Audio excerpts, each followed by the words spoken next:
In regards to the care of the flute, it becomes very real interesting that, you know, I've talked to a lot of people that have called me and said, gosh, you know, my flute's not playing right, it's got a lot of breath going through it, you know, and I always go, oh my God, you know, it's got a bad flute, you know. But what I find, I said, please send it back and I'll check on it, you know. And what I found is it's not that the flute was, there's anything wrong with the flute, that the fetish moved, for instance, that it went to the side, it's too far back, it isn't tight enough. And so what it taught me was that a lot of people, you know, a lot of us are not aware of what it takes to have a flute sound really good. And I wanted to show you what some of the challenges are. I think it's very important for a flute player that is serious and really enjoys it to learn how the flute actually works, okay?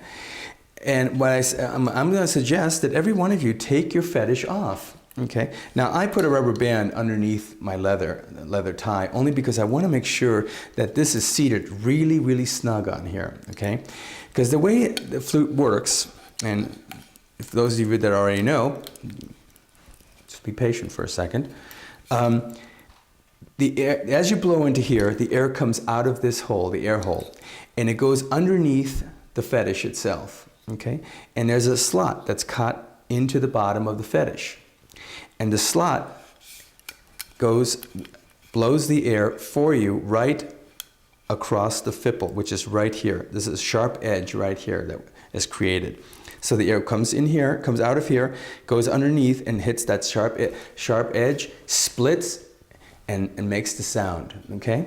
So it is very important that because you're blowing all this air into here and it gets compressed into this tiny, tiny, tiny little slot, it's going to have a lot of back pressure, okay? So what it wants to do, it wants to leak all around. It wants the pressure of the air wants to come out all over the place, okay?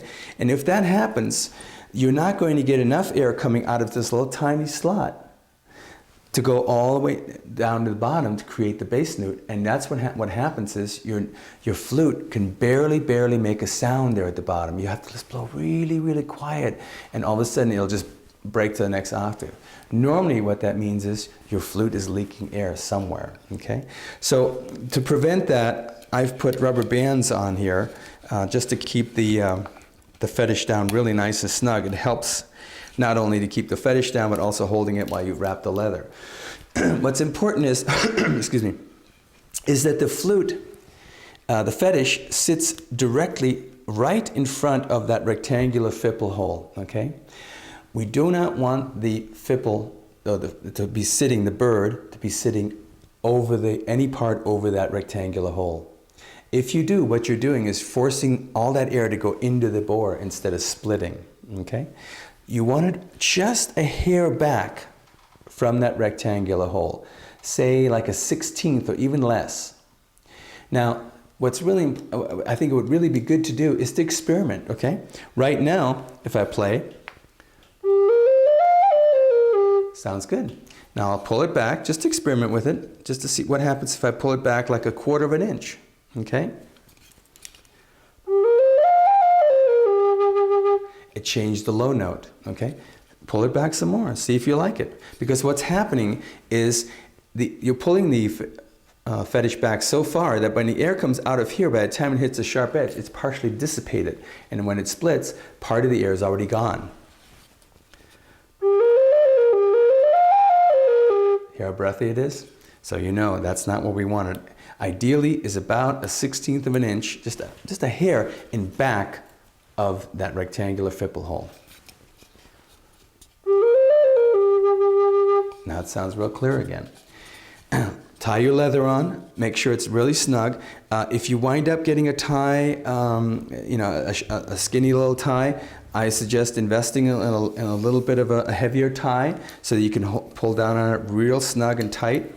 Hold it really snug, put it between your legs, and really snug it down, okay? Nice and tight. You can't hurt it. There you go. We're all set again. I think it is important to get to know your flute and set it up for the optimum. The other aspect of this is once it's on here, adjust it.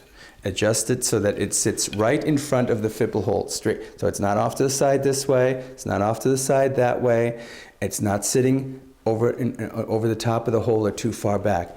Adjust it. Even though it's on real tight, you'll still be able to move it a little bit. Get to really know your flute. The more you know your flute, the better it's going to sound for you.